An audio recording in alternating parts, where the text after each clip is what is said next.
first time, I've been in politics since 1998 when Sherwin was not yet even a mayor, or were you a councillor? But we have a picture when you were very young, and I was quite young as well. What were you in 1998 as Senator Gatchet? You were congressman already. Yes, okay. But I'm not grilling you. I'm going to ask the mayor. I just wanted to.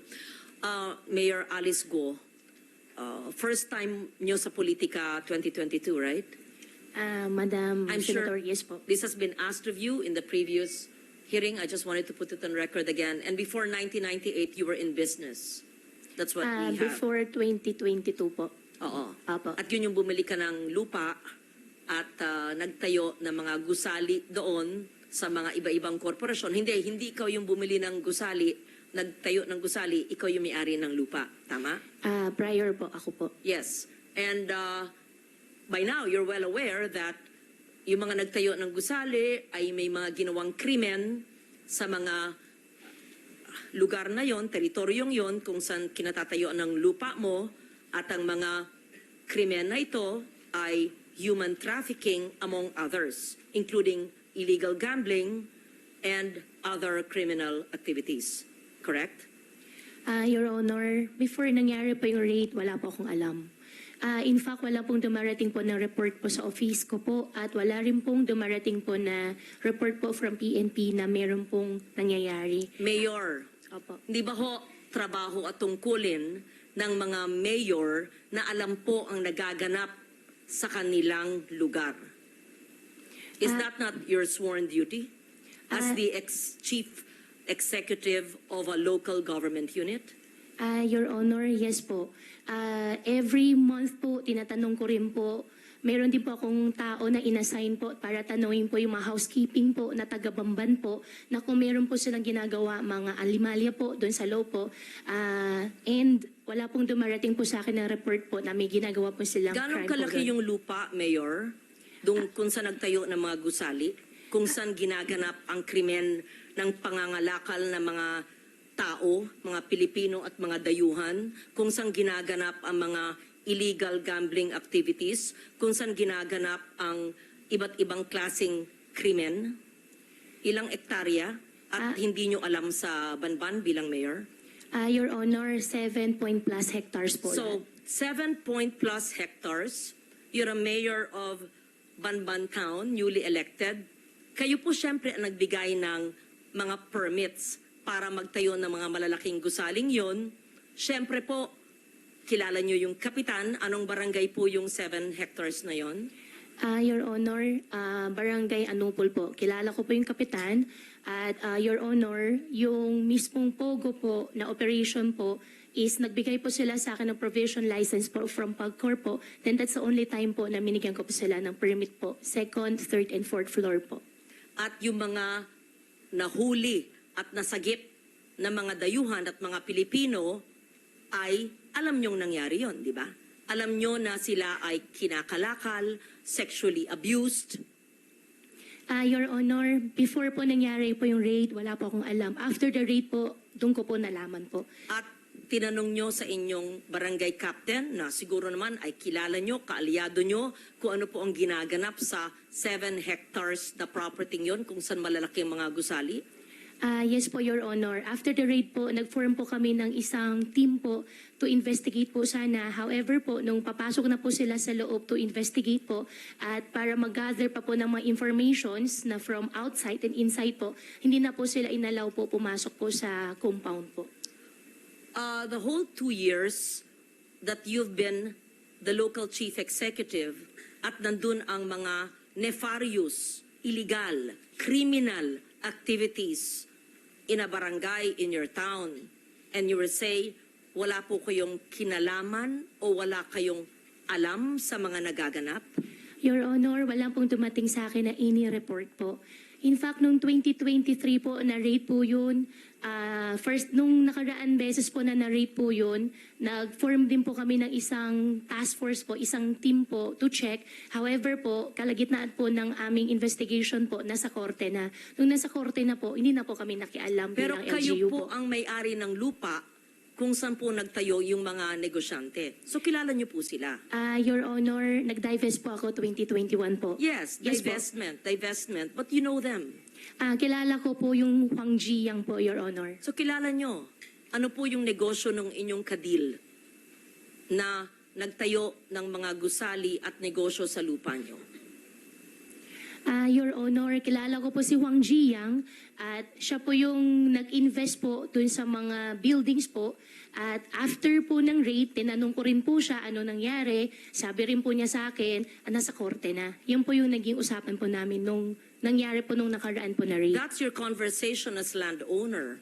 But your concern as mayor, considering talamak, how do you say, anong salita doon na grabe ang nangyayari ng krimen sa iyong jurisdiction ay hindi po kayo nabahala? Your Honor, yung nakaraan po na raid po na company, tsaka yung company po ngayon is two different company po.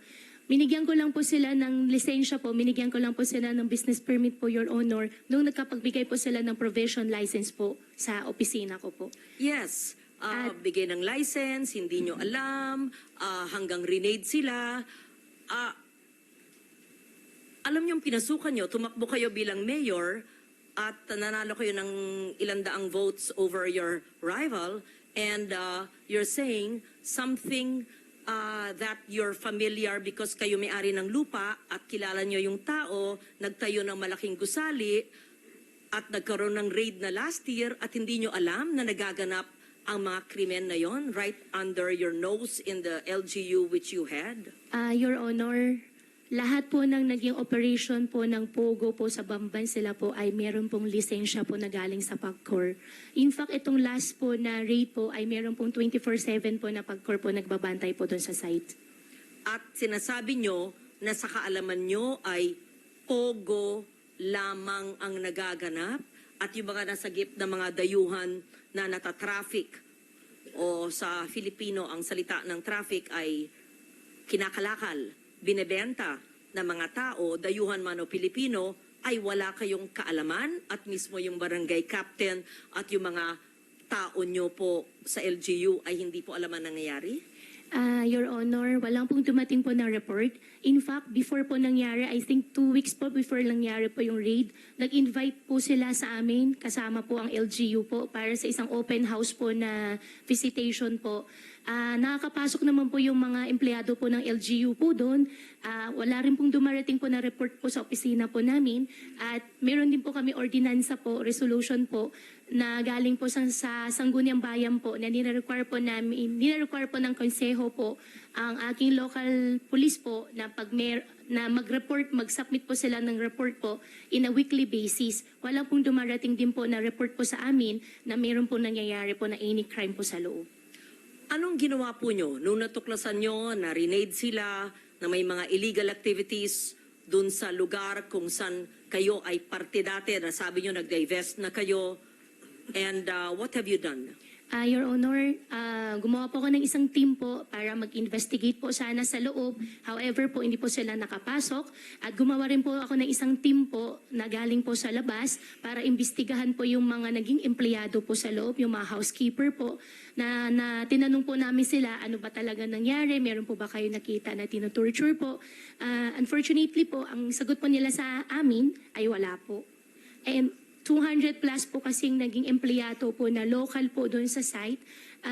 At one of the reason din po na sa housekeeper po kami nagtatanong kasi po I believe po yung mga housekeeping po nakakaikot po sila ng entire compound at kung meron pong mga crime po na ginagawa po kahit papano sila po yung makakuha po ng information po kaagad. Before 2022, Mayor Go, anong trabaho nyo? Anong ginagawa nyo? Although you said it in the hearing, I just wanted to hear it again. Ako po ay isang magbababoy po. Farmer po ako, piggery po yung negosyo Sino ko po. po ang nag-urge sa inyo? Sino po ang nag-engganyo kayo, nag-inspire sa inyo na tumakbo bilang mayor ng Banban? Sarili ko po. Childhood dream ko po. Childhood dream. Opo, ay gusto ko po na mapakita sa tatay ko at gusto ko po maging proud po siya sa akin. San ba yung childhood nyo? Dito po sa Pilipinas po. Saan po sa Pilipinas? Sa Bamban po. Saan po kayo napanganak? Nakita ko po dito po sa birth certificate ko po, Hilot po, at iniwanan po ako ng nanay. Hindi, saan kayo napanganak? Nakita ko po dito sa birth certificate ko po, Hilot. Hindi ko tinatanong yung proseso ng papanganak sa inyo. Saan po? Saan pong lugar? Sa Pilipinas, sa Central Luzon, sa Tarlac o sa Banban? Tarlac po. Saan po sa Tarlac? Matatalaib Tarlac po. Ano po? Matatalaib Tarlac Is that po. the barangay? Yes po, nakita ko po dito sa birth certificate ko po. No, you would have recollection of your childhood, right? Can you just give us a recollection of your childhood? Sino po yung best friend nyo? Saan po kayo nag-aral? Kung meron kayong makamag-anak? Recollections of, you're only 38 years old. You will remember your childhood. I mean, I'm double your age, but I would remember my childhood in Malabon. Your childhood. I know homeschool. I can't believe anyone is totally homeschooled all her life. Yes. Please tell us about your childhood. Your Honor, lumaki po ako sa farm. Which farm? Which farm? In what barangay? In what LGU? Opo, Barangay Virgen de los Remedios, Bamban, Tarlac din po. Different po from the one po sa QJJ, yung katabi lang po niya. Nabenta po siya year 2000, hindi ko po maalala yung date kung kailan po siya nabenta. Tapos nakabili po ulit ng property po sa tabi at doon po nagtayo ulit. Lumaki po ako sa farm, Your Honor. Tinago po ako ng tatay ko po. Lumaki po ako na, ako lang po. Pinupuntahan po ako ng tatay ko po araw-araw. Lumaki kayo mag-isa. Kasama ko po ang katulong, kasama ko po yung mga kasamahan ko po sa farm. And Sino po yung makasamahan nyo sa farm? Sino yung katulong na naaalala nyo, pangalan, nationality, at sino yung nag-alaga mula kayong napanganak 38 years ago? At binibisita kayong ama nyo mula saan? Sa bansang Sina. At tell us about your childhood. Your Honor, sa farm po ako lumaki, sa Bamban po ako lumaki. Lumaki po ako mag-isa, pinupuntahan po ako ng tatay ko. How I wish po... No, okay. You cannot grow up alone from a time you were born. Opo. So the formative years from a time your mother birthed you up to perhaps 10 years old, sino po yung inyong naging caregiver o yaya? Hindi naman pwedeng mag-isa lang po kayo sa farm. Binibisita kayo ng ama nyo mula saan? So sino po yung sabi nyong kasambahay nyo na nagpalaki sa inyo? Sino po yung sabi nyong mga kaibigan nyo, kasama nyo sa farm? Sino po? Para may... In short, I'll be very honest. Opo. Please convince us that you were born in the Philippines, that you are Filipino, and that you are not what people suspect you to be. Dediretsuin ko na po. Kumbinsihin mo kami kasi hindi po pwedeng hindi nyo maalala yung inyong first few years of living na formative years. Para makumbinsi kami because we want to be convinced that all elected officials are Filipinos and not spies of other countries. So, as a nationally elected official, and I won in Tarlac, number 1, I think, or 2, and I won in Banban, perhaps you even carried me your sample ballot, we have to know. Di ba ho?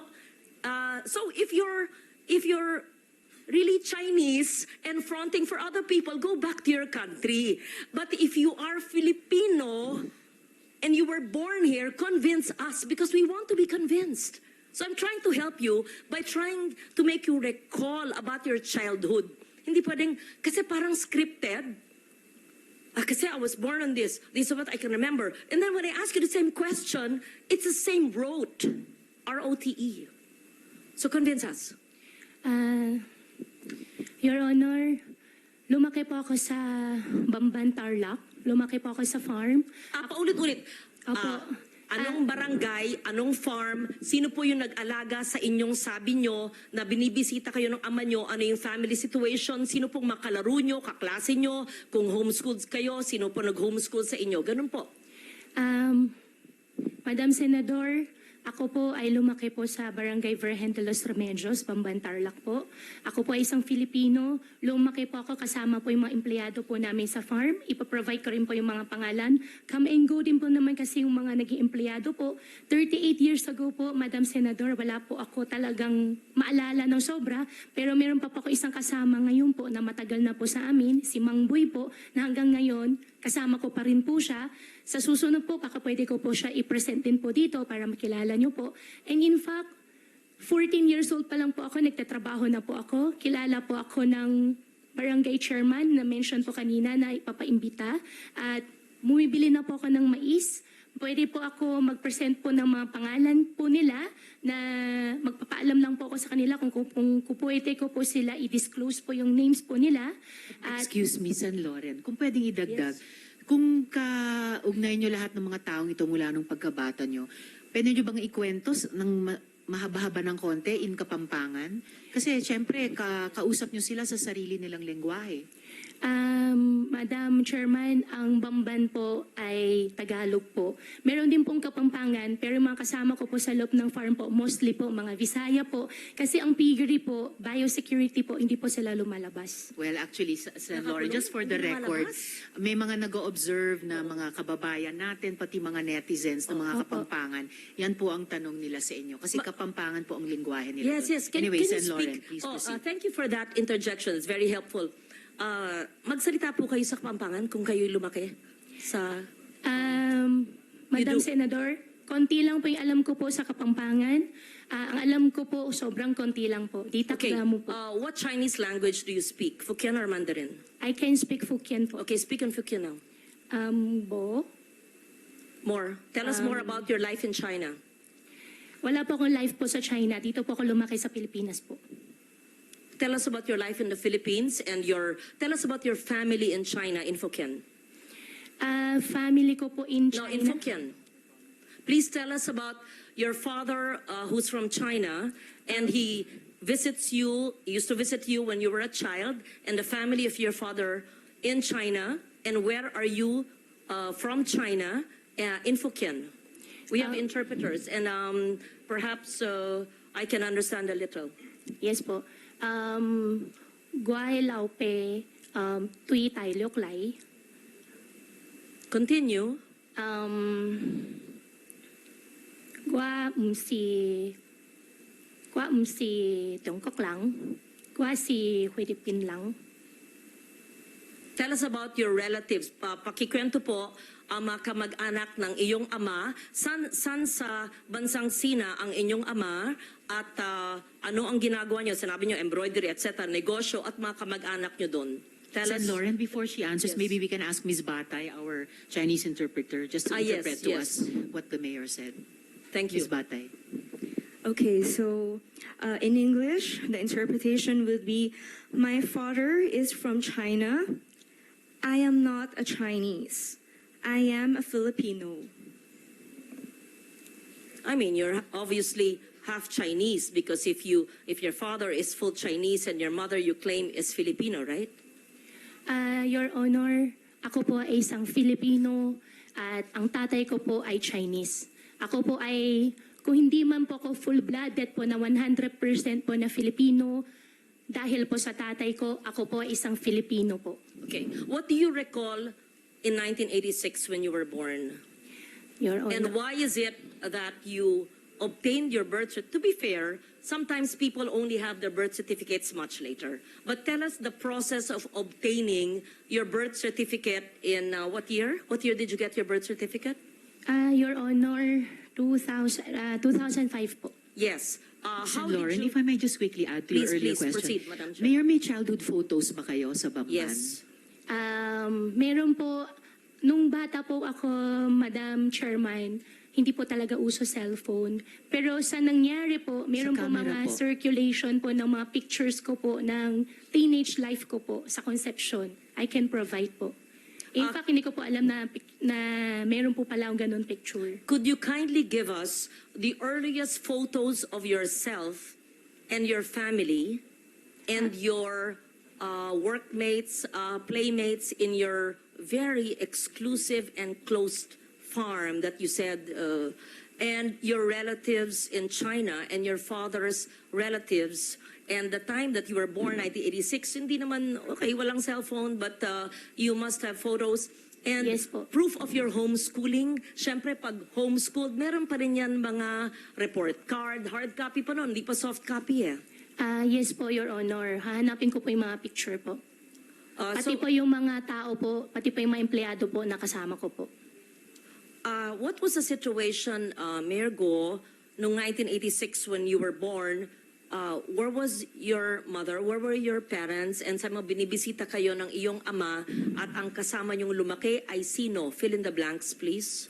Your Honor, 1986 po, nung pinanganak po ako, wala po akong any knowledge po. Dahil baby pa po ako noon, lumaki po ako, may nakikita po ako mga kasama po naging kasama po, naging partner po ng tatay ko po. At lumaki po ako sa farm, isa na rin po yung na-mention ko po nung nakaraan po na Senate hearing, si Teacher Rubilin po, nakasama ko rin po siya.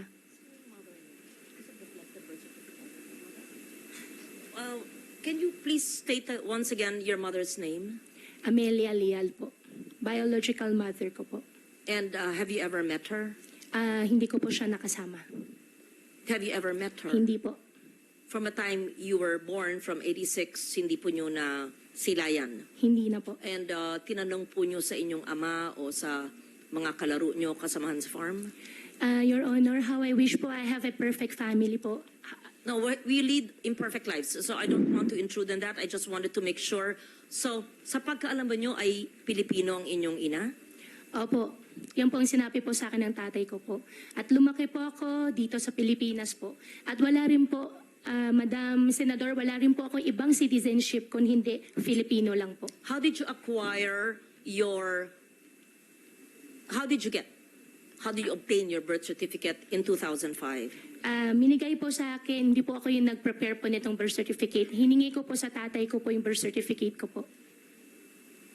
Was this discussed, Madam Chair? Did the PSA already look at the birth certificate? That was what was being discussed earlier, right, when I arrived? Yes. So that was, we will ask for the report from the PSA on the authenticity of that birth certificate. So tell us more. I know that time is up now. Tell us more in Hokkien, your childhood situation. I don't want to be intrusive, and there's no reason to explain about all of us have imperfect lives, but tell us about your childhood so we get to know you better, and your Chinese playmates, if any, Filipino associates or playmates, if any, and your family in China. In Hokkien po. In Hokkien, Sen. please. Opo. Sa We farm, want to hear you speak your language. ang language ko po ay Tagalog po, Senador. Ako po ay isang Filipino. Sa Yes. farm po, ang gamit pong namin lengguwahe po ay Tagalog po. But speak Hokkien. I just want to I hear can it. speak Hokkien po, pero ang Yes. ginagamit po na lengguwahe po sa farm po ay Tagalog. There's nothing wrong with knowing languages. Yes, po. If you're good in Hokkien, speak it, right? For Yes, after po. all, your father's Chinese and you're half Chinese. Don't Madam, be ashamed of that. Opo, hindi naman po ako nahihiya, naman po ako na ashamed. Madam Senador, mas kaya ko po ikwento na mas fluent sa Tagalog kasi yan naman po ang mother tongue ko po kaysa sa Chinese language po. Kaya ako okay lang po na ikwento ko po in Tagalog. Okay, proceed. If you don't like to speak the language of your father, then speak in Filipino. Opo. Briefly, please, Mayor, dahil malapit na tayo mag-suspend for Ay, today. opo, sorry po ma'am. Thank you. Just brief. Apo. Thank you, Madam Chair. Lumaki po ako sa farm. 14 years old pa lang po ako. Nag-aalaga na po ako ng baboy. Ako nagpapaanak. Ako rin po nagbebenta po ng mga fatteners po na nilalabas po ng farm. Medyo, hindi po yung negosyo. Mula po 1986 when you were born, your recollection, 86 to the time you obtained your birth certificate in 2005. Madam Senador po, nung maliit pa lang po ako, nung 1986 po, wala na po talaga akong malala. Although ayaw ko po talaga ma-mention yung word na wala po akong malala. Pero wala po No, talaga I'm akong not maalala. asking about the day you were born. Obviously, nobody knows that. Any of us. I said 86 to 205. between the day you were born and 9 years old, you would have some recollection. Ako nga po, doble ng age nyo. Naaalala ko pa yung childhood ko na ako'y 5 years old eh. Kilala ko pa yung grade school teachers ko eh. Yun lang po. Huwag tayo magpilosopo po dito. I mean, Opo. obviously, I'm not asking you, how was it when you were born? Hindi po. From 1986 to 2005. Madam Senador, lumaki po ako sa farm. Kinulong po ako ng tatay ko. Paulit-ulit naman, parang memoryado nyo. Kasi kino-coach ka ng lawyers mo siguro. Just, magkwento, parang kaibigan. Parang nagpunta senador sa'yo, oh, Mayor, kamusta na kayo? Kamusta ang buhay nyo dito? Napana kayo sa farm? How was your life when you were born? Ganun. Sino yung neighbors nyo, playmates nyo, paano yung pamilya, binibisita ka ng ama mo, ganun. Kwento lang. Madam Senador, As a Filipino, as you claim. Opo, gustong-gusto ko po magkwento. Ang playmates ko po doon sa farm ay yung mga dati po namin empleyado rin po. Kamenggo po yung mga tao pero may mga luma, mga matatagal po namin empleyado. Pagbalik ko po ngayon araw, hahanapin ko po sila at sa susunod po na Senate hearing, isasama ko na lang din po Ako, sila. aaralin pa ng mga abogado. Teka po, anything, when I say your first 10 years of your life, the first 9 years of your life, kilala ko pa yata yung isang abogado mo sa likod mo. Anyway, the first 9 years of your life, what is the first image that comes? Tell us about your farm life. Must be a charming, idyllic life, right? Opo, nasalo po ako ng farm. Di po ako pinag-aral po ng tatay ko po. Ang nagtuturo po sa akin si Teacher Rubilin po na na-mention ko po nung nakaraan na Senate hearing. And how I wish po really, Madam Senador, na I have a perfect life po. No, However we're po, not talking about pinalaki po ako sa farm. imperfections or perfection. Kwento lang nga eh. Opo. 9-10 years po. Siyempre man, Mayor, may maalala, 38 ka lang eh. Opo, sa farm nga po ako lumaki po, Madam Senador. Hindi po naging normal po yung I'm not buhay ko asking po. normal or it's Madam Chair, I know that time is limited and I would want to get to know the mayor. As I said, we're giving you the opportunity to prove to us that you are Filipino. Opo. We ask you the questions which I would ask normal people. I would ask you, Risa, tell me about your childhood, right? Sorry, in our childhood, I talk about my child. Yun lang. Nothing to be defensive about. You don't have to say the same thing. Basta sa farm po. Tell us about your child. Ako sa farm. Basta tell us about your child. Sa farm. Ano ba? Huwag tayong robot. Tell us about your childhood. So we're convinced that you have a childhood in the Philippines. And if we ask you to speak about a foreign language, to speak in a foreign language that you are, nabihasa ka, ay, hindi, mas magaling po ako sa Pilipino. Ba't may kakaya kung magaling sa Fukien? Kung magaling ka mag-Mandarin? Wala. Maganda nga. Marami ka na lengguwahe. I will leave it at that and I will Opo. ask more questions in the next hearing because ano ba ang ating pinupunto dito? Na dapat ang ating mga ahensya ng gobyerno ay hindi nagtulot ng mga sindikatong kriminal na nagbibigay ng mga peking birth certificate at ibang dokumento na nabibigyan tuloy minsan ng mga Philippine passports o nakakabigay ng ID ng Philippine government agencies na deprive tuloy ang ibang Pilipino sa mga benepisyo. At hindi lang yan, maari pa, without judging you or prejudging you, na mahalal sa mga posisyon na maaring maging national security issue. I'm not judging, I'm basing it on what I've heard and read, and I'm giving you the chance to prove that you are Filipino. Yes, so I will leave it at that. Thank you very much, Madam Chair, for the time and the patience, and I would like for her to submit the photos that you requested, the name of the teacher, and perhaps the teacher who helped her homeschooling, names of employees, their full names, photos, addresses, playmates, etc. You must have a neighbor who knew you in the 80s, right? Imposible mo walang may kilala. Hindi pwedeng sumulpot ko na lang ng 2005, tapos I'm Filipino, I'm here. Okay. Yun po, I leave it at that. I'm not yet convinced, but I really, sincerely want to be convinced because it would break my heart if we have a foreigner who is an elected official. It would break my heart kung ganon. It's really a national security risk. So I'll be very strict with DFA and with PSA, sa inyong you better straighten that out. yung mga sindikato nandyan sa mga ahensya ng gobyerno na nagbebenta ng mga birth certificates. Thank you, Madam Chair. Salamat din, Sen. Lauren. So before suspending, yung huling tanong ko kay General Villanueva, sir, ang sabi niyo po nung May 7 hearing, and I quote, and iyong sa Hongsheng, ma'am, iyong sa Zunyuan, mas malalim po iyong alam ko dyan. Maybe I can share with you in an executive session because I do not want to jeopardize the operation of all those who are helping us right now. Close quote. And the chair is willing to take you up on that, General. At ang tanong ko lamang ay, will PAGCOR be able, together with DOJ and the other agencies mentioned earlier, the BIR, will PAGCOR be able to provide the committee with a full and comprehensive disclosure kapag tayo po ay pumasok na sa executive session? Yes, ma'am. As far as I know, I'm in contact with different law agencies, ma'am. So I have some data that is very relevant to the issue now, ma'am. Salamat po, General Villanueva. So just to briefly suspend today's hearing till the next schedule, Mayor Guo, sabi niyo po ay ayaw niyo magsinungaling. Pero sa nakaraang mga oras, dami ko pa rin pong narinig. Sinabi niyo sa TV interview na iniwan kayo ng nanay niyo pagkapanganak niya. Pero kanina lang inamin niyo na may anak pang sumunod sa inyo at 3 pa kayong magkakapatid. Sabi niyo nalaman yung kapatid niyo, sina Sheila at Siemen Guo. No. Sorry, ma'am. I'm suspending already. Pagkatapos ng hearing. Pero, inamin nyo rin kaninang magsinungaling kayo last hearing para protektahan sila.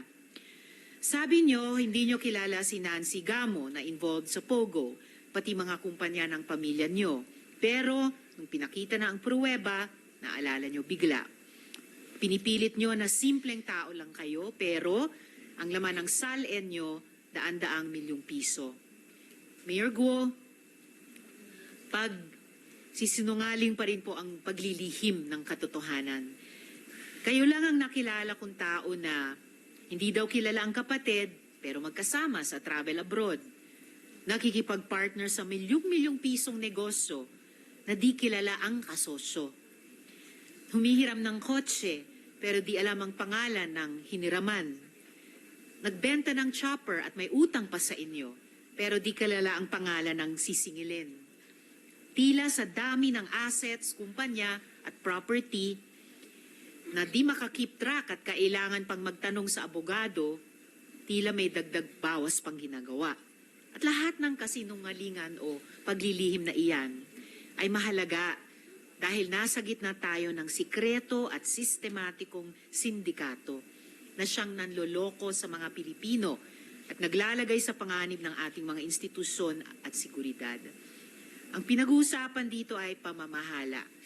Hindi po ito maalaala mo kaya.